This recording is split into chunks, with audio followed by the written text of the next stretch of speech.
Is this going to be black? No, This is mine. okay.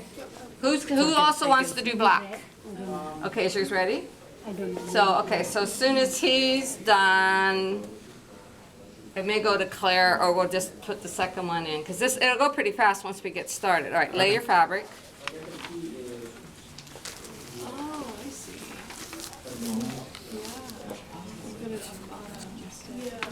Oh, Lord, you're brave. Putting on a real garment. Why? It's your first time. Make sure it's lined up though. Yeah. Then you lay this exactly as you want it. It would go big or go home. Yeah. A little like it. smaller would have been good. I know. I know. A little what? Smaller Oh. for the first time. Nah. Okay. And often I pin, especially Oh, because should I cause you'll see, because sometimes you can lift to see if, do you have pins to kind of pin this down to I the have some towel? extra pins. Okay. And the headed ones, not the headed ones. No, no heads. Flat one, like yeah, Flat flat. if you have them. Because it's possible sometimes to lift to see how you're doing. Is she centered the way you want her? Yeah, I think you have blue. So she has some fine. flathead ones. Here.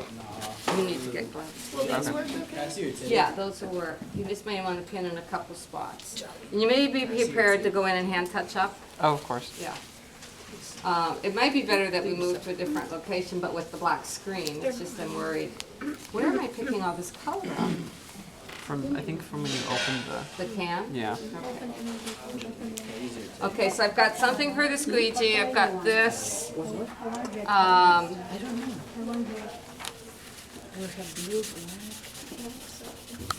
So I'm going to do a mock demo. Okay, I'm not going to really put ink in. So we'll say Juliet, while Umberto's getting ready, she's laid down her stencil. I lay down the screen, making sure that nothing is going through. I take the ink and I put a long strip of it at one end. I just got to make sure. These wells are kind of narrow. I would prefer a slightly bigger well, but she went right up to the edge, so that's it. Then I've got my ink. Are you all watching? Mm-hmm. There's ink on the very top. Dab. There's ink here, and there has to be enough. And then somebody's going to hold the screen. But so you need two people? It's good to do it in two. And then watch the angle of the squeegee. You do not do this, because when you do that, the ink goes all up here and it's a pain. So I would say it's about a 30-degree angle, and you're coming across with a nice, consistent, but with some pressure, and you come like this, and you bang, bang, bang in the well. To save ink, we turn like this. And then you go back, bang, bang, bang, turn 3 times, and I don't know this ink yet. Bang, bang, bang. Set it here. If the fabric is pinned down, you can actually peek and see if it looks like it's enough. If the fabric is not pinned down, it's going to lift, and then you'll get a shadow. Do you understand? But if you're pinning it down, and I think I can find pins without heads up front, you don't want the heads to be anywhere around the screen, because you can poke a hole through them. Okay. But it's almost like you have to be like this, and then you take a peek. But we'll know soon. 3 passes is plenty. 4 passes is plenty. But it may change 4th person in, because the screen is starting to get dry. So as soon as the first black one is done, this is to pin the fabric to the towel. Oh, to the towel. Yeah, and it can be out here. Okay. And Nice. that's so that if you want, you have some pretty big areas, but the minute the first ink goes in, the paper's going to stick to the screen. And then he actually could go do a second one or a third one, and then you take the paper off and put the paper in the trash can, which is nice and close. Okay, and at that point, the squeegee's on hold, and usually we have a few cups to hold the screen, so you're not standing there holding the screen. It's a cup-intensive Oh, industry. that's why you wanted the cups. Yeah, the cups serve a purpose to help hold things while you're getting ready. And then the next person already has their fabric pinned, their paper ready, and all they need is the screen. It's not as easy the second time to see through the screen. There's a little bit of ink in it now. Okay. All right. You can just do the entire thing black. Okay. It is a little.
Is that for your kimono? Yeah, I've been working on stencils all spring break. So then I had this, like, I had previous paper ones, but then I realized they were gonna, like, rip because it's paper. So then I ended up getting the plastic sheeting. Is that Mylar? I hope so, it's acetate. I had to ask LeVar about it, and then I googled it online and it said Blick had it. So I should hope so. So you're cutting everything. Can I see one? Do you have a finished one? No, I left everything at home. One's mounted to my the screen print screen, and the other's just sitting. But I think my phone should have the samples of what I actually did. So let me get my Instagram. Let me see. Yeah, come here. Because I did samples. Alright, you guys, it's been a while, but today we're going to do some screen printing. Now, this is a new skill I learned in my class, and I'm actually going to be making a cosplay with it. So, over the course of the afternoon, I've made 3 different stencils that I've X-Acto bladed, and they're all based on patterns for my Rosa Farrell cosplay of Final Fantasy IV. The first one, which we're going to be doing today, is going to be this Tulip Pattern. I don't know how well you can see it, but yeah, this is probably the simplest out of everything that I've had to cut out today. The one that I would have rather done if I had made the smaller one is this pattern, and that's for the upper half of her cape. And I put it on cardstock, or rather Bristol board, which is way too thick for the fabric type that I'm working with. I'm working with Batiste and chiffon, or wool, and they're really light fabrics, like organza, basically. So having this at its thickness is going to be way too much for me to handle. The last one that I really like, but was really time consuming to make, is this vine pattern. I have the lines cut out and all the leaves. So this is highly detailed. I don't want to mess with that right now. I almost did, but I'd rather cut the pattern out and test it on the one that's easiest to make. Alright, so today I'm going to be working with 2 fabrics. This one is Batiste, so that's cottony, and this one is organza wool, I believe, and that's pretty much what I'm going to be repeating on. These are just testers for now, not the actual cape I'll be doing, but based on the results on these 2 fabrics, I'm going to make my decision of which fabric to make my permanent one. And this is my entire workspace at the moment, so that's everything I'm working with. Once again, I'm going to be doing the tulip for the stencil tonight, just to test things out. I have my paint, my paint knives, and my screen printing frame with with everything set up. And we're going to see how well this can repeat. So the setup I have here is that this paper is actually taped to the back right here because I don't want it to move anywhere. And the stencil itself is like 5 inches wide for the repeat, so I need to cover the sides here to not have the screen print ink run over. So I have to cover that up again before I get started. Alright, we are going to get started. So I'm using the voile fabric first rather than the Batiste. I have my gold ink from Versatex. And I've not used this before, so this is going to be my first time opening everything. Not everything, but basically the paint. Then I have my paint knife, so I'm going to use that as my scraper. In class we use like a plastic spoon, but since I have the proper tools, I might as well use it.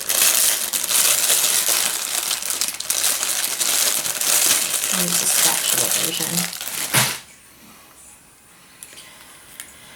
Alrighty. Please don't explode on me, I hope. Okay. That's a nice gold ink. And it looks like my calligraphy ink that I used to have a long time ago before it dried up, so I hope that's not the case with this one. I don't want to waste anything, so I'm going to use this. Kind of smear it there.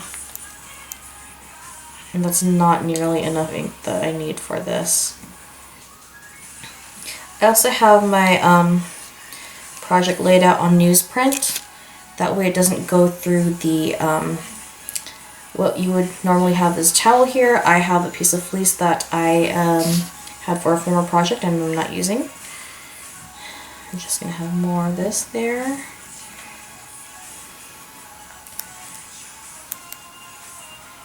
You know what? Come to think of it, maybe I would have been better off doing the ink like this and doing it from left to right. Okay. not too late, we can probably still do that. Smear it this way. Gather that up. Yeah, we're fine. We are totally fine. Because my my scraper is only good enough for this size. It looks like a mustard yellow I have here, but it's not, I swear. Okay, I think that might be enough for now.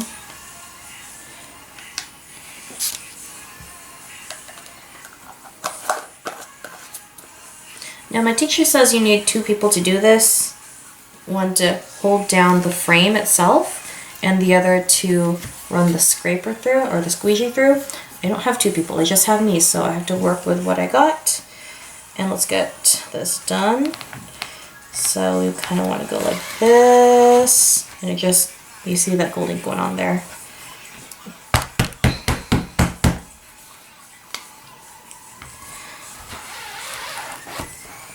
It's like a waste of ink. And there, I can feel that my thingy already moved, so I'm not going to mess with that anymore. Let's see how that turned out. So not nearly enough. You're supposed to do 3 passes, and most of it got on this side pretty well, and I'm missing part of the leaf here. My next issue is like wondering, oh yeah, I got a missing spot there. My next issue is wondering like how to check how far apart my prints are, because I need to repeat this all the way across. And remember, this is just my tester fabric. So I reckon the back of this is going to get messy as well. So I'm going to have to figure out a way to keep that clean. Maybe put a little duct tape and then have some kind of cleaner on the back to scrape it over. Okay, the other thing that I want to know is, as long as I put this down here on another piece of newsprint. I have to move everything out of the way. You're not going to get ruined, are you? Okay. How well did this transfer through to the newsprint underneath? Because if it did transfer through, that means I need to have enough newsprint to sustain the entire length of what will eventually be 4 yards of fabric that I'm doing. And I can see it really did pass through. So that's something I have to watch out for. Especially, yeah, through the nicer one, a lot of it heavily went through. Because, yeah, that's a thing. Okay.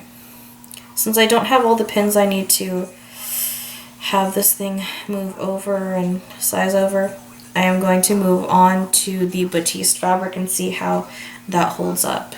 So give me a moment to set that up.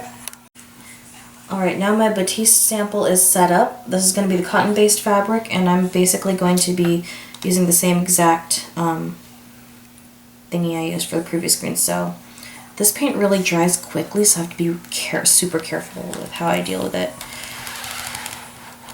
And I don't have nearly enough ink as the previous thingy had. You know what? I have a scraper. But again, that is not nearly enough ink for me to use. And thank God I can get it at my local art store.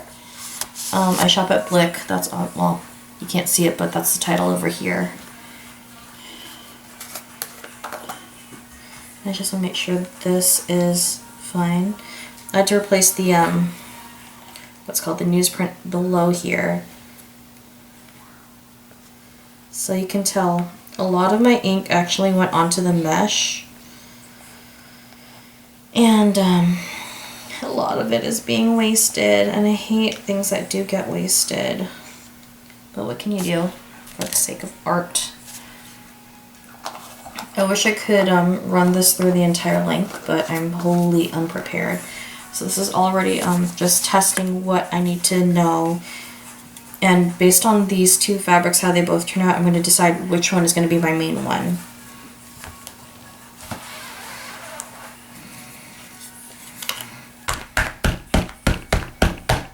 Yeah.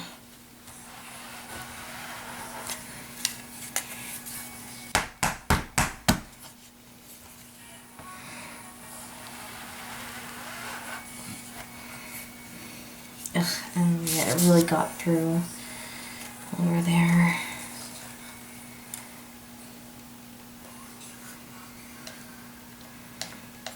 Seriously, I did not have a scraper like this in class to work with, so I guess it helps having it at home. And the glop just like fell down onto my fleece down there, so that's something to watch out for.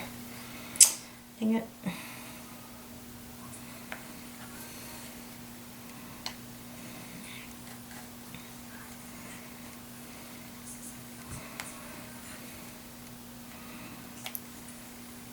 If my teacher is watching, Susan, tell me what am I doing wrong. This is seriously not nearly enough to sustain the print, but okay. My best friend did this in high school. She had like a really bad experience with it because she did not really work hard on hers. That's like 4 passes on this fabric. Okay, let's see how we did. Lift. Ah, it's stuck. Right. That does show it better, however, for some reason I have a glop of ink on the back of the paper, so that is something that I need to watch out for. And I may actually, I will most likely have to recut the paper and do another stencil to have ready in the morning when I do have, decide to get ready with this. So here's my current one. Oh, that actually does show it better because the first frame, or the first sample, was on an ivory cream colored fabric, and this is just stark white. Let's see, this is cotton base, so even though it's see-through, let's see how it passed through on the back. Okay, it still shows up on the back of the newsprint, so like I said, I will have to definitely have enough newsprint to line the entire length of my fabric. But overall, that is honestly not bad for a first try at home. And I probably totally broke that cardinal rule of don't move anything. It's okay, these are just samples.